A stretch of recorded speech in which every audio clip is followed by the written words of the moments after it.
Pokok-pokok pemikiran Al-Ghazali, kontekstualisasinya dalam politik Indonesia saat ini.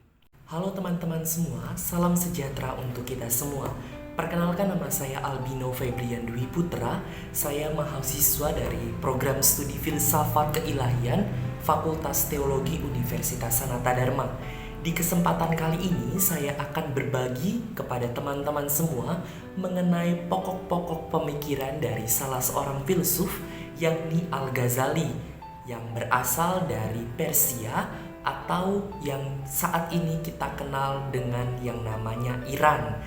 Nah, teman-teman semua, bagaimana pokok-pokok pemikiran Al-Ghazali ini dan kontekstualisasinya dalam pemilu 2024 nanti? Dan kira-kira tokoh ideal yang seperti apa yang sesuai dengan pola pemikiran dari Al-Ghazali? Mari kita simak video berikut ini.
Sekarang kita masuk kepada pokok-pokok pemikiran dari Al-Ghazali. Pokok pemikiran dari Al-Ghazali yang pertama adalah kritiknya terhadap dunia filsafat. Salah satu ciri utama pemikiran Al-Ghazali adalah kritiknya terhadap filsafat, terutama aliran Aristotelian dan Neoplatonisme yang mendominasi pemikiran Islam pada zamannya. Dalam karyanya Tahafut al-Falasifa atau Incoherence of the Philosophers, ia mengkritik pandangan para filsuf dan berpendapat bahwa beberapa gagasan mereka bertentangan dengan ajaran Islam. Lalu yang kedua mengenai keselamatan rohani. Al-Ghazali sangat menekankan pentingnya keselamatan rohani. Ia mengajarkan bahwa tujuan utama kehidupan manusia adalah mencapai keselamatan rohani melalui iman, ibadah, dan ketaatan kepada Allah. Baginya, ilmu pengetahuan hanyalah alat untuk mencapai tujuan ini. Yang ketiga mengenai keimanan dan akal. Al-Ghazali mengemukakan pandangan bahwa akal memiliki batasan dalam pemahaman tentang Tuhan. Ia berpendapat bahwa akal manusia tidak dapat sepenuhnya memahami hakikat Allah, dan bahwa iman dan wahyu agama adalah sumber pengetahuan yang lebih tinggi tentang Tuhan. Yang keempat mengenai introspeksi dan kepatuhan diri. Al-Ghazali sangat mendorong praktik introspeksi dan refleksi diri.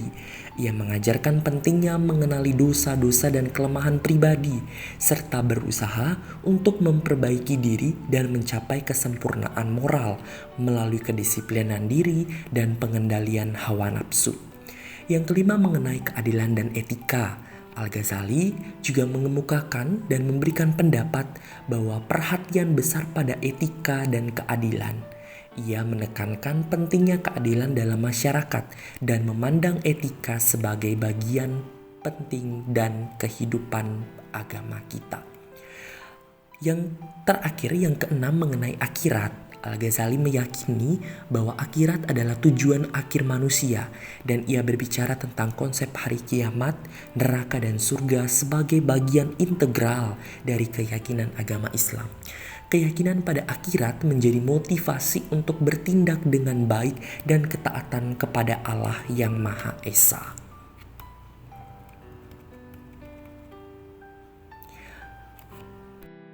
Sekarang kita masuk pada kontekstualisasi pemikiran dari Al-Ghazali terhadap perpolitikan di Indonesia. Kontekstualisasi politik di Indonesia berdasarkan pemikiran Al-Ghazali terdiri dari 4 bagian ini. Yang pertama mengenai keadilan itu sendiri. Al-Ghazali sangat menekankan pentingnya keadilan dalam agama Islam.